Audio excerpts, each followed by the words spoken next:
Don't tell me that Aslan was not a representation of Jesus. Don't even tell me that. Can I just say that C.S. Lewis was a very, very talented writer. And yes, I'm just not reading this book. Everybody's pretty much read this book. A lot of people read this book probably during their childhood, but I'm just now reading this book. I did not read this book when I was a kid. Alright, let me start with number one. Number one reason why I love this book, I rate it 4 out of 5 stars, is because clearly the representation of Christ, Aslan, and the whole creation thingy. That's why I love the book so much, because it represents God. At the end of the story, if Aslan crowned me queen or king, I'm not going back to Earth. Like, I'm not. You see how they forgot that they were going back, that they forgot all about Earth. All about it until they got to those lampposts and whatever that was distracted them, and then they went toward it and they're like, well, we gotta finish our hunt, finding this thing, and maybe we should really go in the wood. No, don't go back. But they went anyways, and if you guys read the story, I know I spoiled it, but yeah, I would not have went back. And it's just crazy how Narnia made them forget about Earth. Like, they didn't even know what the lamppost was called.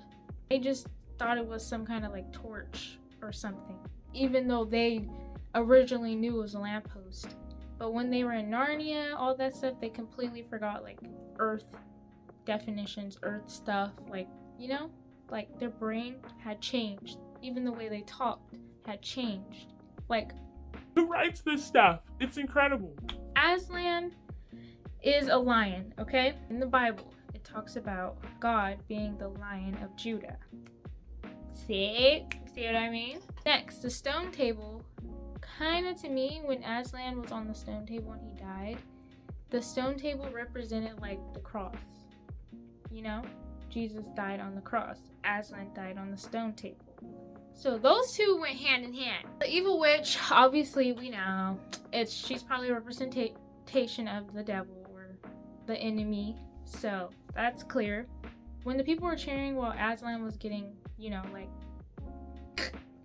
it reminded me of the people who wanted to crucify Jesus. How they were like happy. They're like, yeah, we want him, So also demons as well. It reminded me of demons. Like, I'm sure they were doing the same stuff when Jesus was being crucified, not knowing that he was going to rise on the third day. So the two sisters were there when Aslan got, when he died. The two sisters, Susan and Lucy. Okay, Susan and Lucy. That reminded me of Mary and Jesus' mom, Mary, at the resurrection. At the cross when Jesus, got crucified. I know, like, Mary and Jesus' mom, Mary, weren't sisters, but it just reminded me of them being there because Susan and Lucy were crying too. So I'm sure, just like Mary and Jesus' mom, Mary, were crying at the cross when Jesus died, and Lucy and Susan were crying when Aslan died. They shaved Aslan, okay? They shaved him before the witch killed him. She shaved him. They shaved him.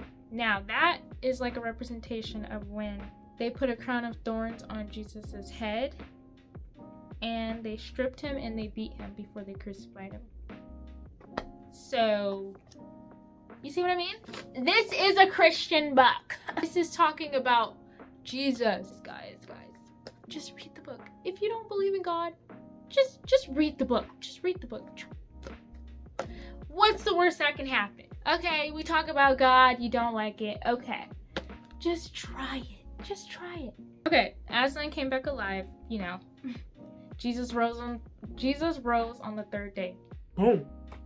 So on page 179, I guess I just marked that was the part where it really meant that this was symbolizing Jesus' resurrection.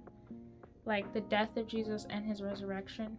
Aslan was the representation of that. Aslan had said, this is on page 164, chapter 14. I wrote it down. Aslan was telling Lucy and Susan, like, I am sad and lonely, because they were like asking him what's wrong, and he was just like, I'm sad and lonely. You know, the Bible does record that Jesus literally was a man of many sorrows while he was here on earth.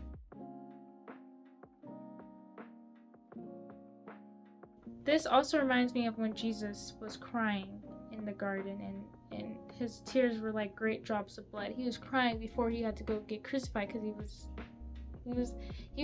was like, okay, Lord, is there another way?